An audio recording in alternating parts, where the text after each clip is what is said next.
नमस्कार दोस्तों, Bihar PCS civil service exam YouTube channel आपका स्वागत है। आज हम डेली करंट अफेयर के अंतर्गत 8 जून का करंट अफेयर देखेंगे। आइए शुरू करते हैं बिना देर किए।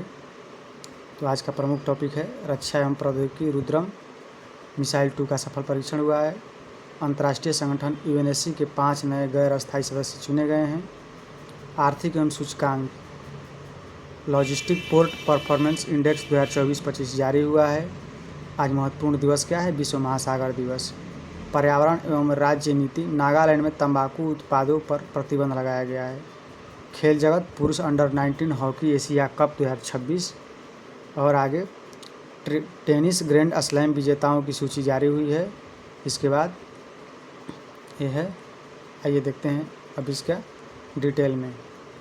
तो पहला टॉपिक क्या था? रक्षा प्रौद्योगिकी रुद्रम। रक्षा अनुसंधान और विकास संगठन डीआरडीओ तथा भारतीय वायुसेना ने उड़ीसा के चांदीपुर एकीकृत परीक्षण रेंज से रुद्रम 2 मिसाइल का सुखोई 30 MKI फाइटर जेट के सफल उड़ान परीक्षण किया। यह पूरी तरह से स्वदेशी हवा से सतह पर मार करने वाली air to surface anti radiation missile है। इसका मुख्य उद्देश्य युद्ध की स्थिति में दुश्मन के रडार, एयर डिफेंस सिस्टम और संचार नेटवर्क से निकलने वाली रेडियो तरंगों को ट्रैक करके उन्हें नष्ट करना है।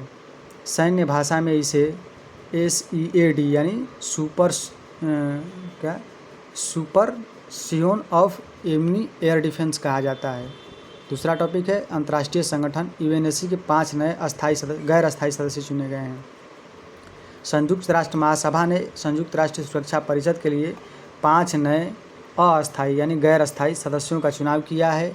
चुने गए सदस्य ऑस्ट्रिया, किर्गिस्तान, पुर्तगाल, त्रिनिदाद एवं टोबैको और जिम्बाब्वे हैं।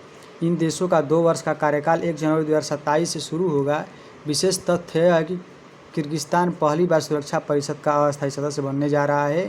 ये देश डेनमार्क, ग्रीस, पाकिस्तान, पनामा और सोमालिया का स्थान लेंगे।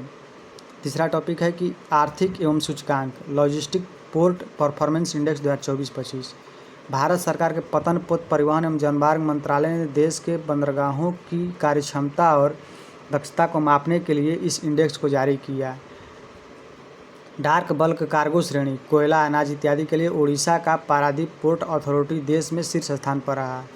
वही लिक्विड बल्क कार्गो श्रेणी सिक्का पोर्ट गुजरात का प्रथम स्थान पर रहा।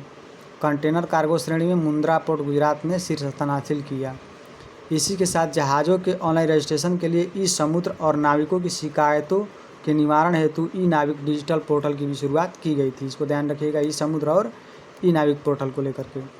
आज महत्वपूर्ण दिवस। प्रतिवर्ष 8 जून को समुद्रों के संरक्षण एवं मानव जीवन में उनके महत्व के प्रति जागरूकता फैलाने के उद्देश्य से यह दिवस मनाया जाता है।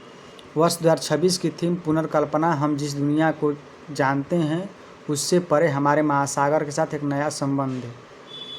Remaining beyond the world of no a new relationship with our ocean है। 5वां टॉपिक है पर्यावरण एवं राज्य नीति नागालैंड में तंबाकू उत्पादों पर प्रतिबंध। नागालैंड सरकार ने स्वास्थ्य जोखिमों विशेषकर युवाओं में कैंसर और हृदय रोगों को रोकने के लिए राज्य में गुटखा, पान मसाला और निकोटीन युक्त सभी खाद्य उत्पादों के उत्पादन, पैकेजिंग और बिक्री पर 1 वर्ष के लिए पूर्ण प्रतिबंध लगा दिया है। कितने के लिए? केवल 1 वर्ष के लिए लगाया गया है। ठीक है। खेल जगत पुरुष under 19 hockey Asia cup 2026। Japan के काकामिगारा में आयोजित इस टूर्नामेंट के फाइनल मुकाबले में भारत ने मेजबान जापान को हराकर तीसरी बार इस खिताब को कब्जा किया है। विशेष पर्यावरण तथ्य हाल ही में उत्तर प्रदेश के बलिया जिले में स्थित सुराहा ताल वन्यजीव अभ्यारण्य को भारत की 100वीं रामसर साइट घोषित किया गया है, जो आगामी परीक्षाओं के लिए अत्यंत महत्वपूर्ण होगी। है पर्यावरण को लेकर। कौन सा वन्यजीव अभ्यारण्य है? सुराहा ताल। कहाँ है? उत्तर प्रदेश के बलिया जिला में। कौन सा नंबर है? 100वीं रामसर साइट है पूरे भारत की। टेनिस ग्रैंड स्लैम विजेताओं की सूची 2025-26 में। वर्ष 2026 की ग्रैंड स्लैम फ्रेंच ओपन 2026 की रही। पुरुष श्रेणी में एकल महिला विजेता अलेक्जेंडर ज्वेरेव जर्मनी, मीरा आंद्रीवा रूस। उप विजेता है फोल्वियो कोबली इटली। बाकी खेल जगत की ये खबरें हैं, देख लीजिएगा आप। यहीं तक समाप्त है आज की खबर।